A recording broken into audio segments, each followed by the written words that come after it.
सर्वात मोठी बातमी निवडणुकीच्या प्रचारासाठी आता राज्यातील पक्षांनीही सुरुवात केल्याचं दिसत आहे.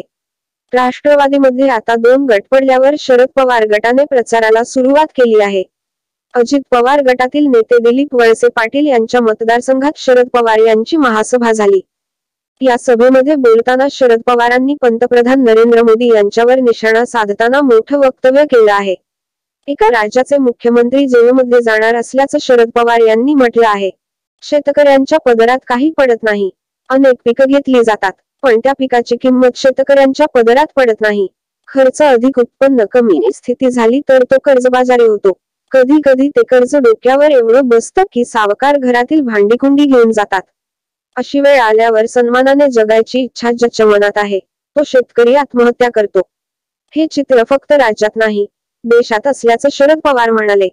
पंतप्रधान मोदी यांचा अस्थायी पक्ष फोडणं आणि लोकांना तुरुंगात टाकण्यात आहे. झारखंड हे आदिवासींचं राज्य आहे. त्या राज्याच्या मुख्यमंत्र्यांना तुरुंगात टाकलं. दिल्लीचे मुख्यमंत्री केजरीवाल चांगलं राज्य चालवतात, पंतप्रधानांना आवडत नाही म्हणून त्यांच्या 2-4 मंत्र्यांना अटक केली. केजरीवाल यांना 16 नोटीस पाठवल्या. आज ना उद्या केजरीवाल यांनाही अटक होईल. हे काय चाललंय, असा सवाल करत पवार यांनी केंद्र सरकारवर निशाणा साधला.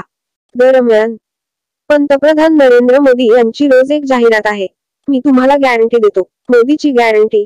एका बाजूला यांची गॅरंटी आणि दुसऱ्या बाजूला दर दिवसाला कोणी ना कोणी शेतकरी आत्महत्या करतो हे चित्र पाहायला मिळत आहे. ही स्थिती किती दिवस चालू द्यायची, यात बदल करायचा की नाही ठरवलं तर आपण करू शकत असल्याचं पवार यांनी सांगितलं.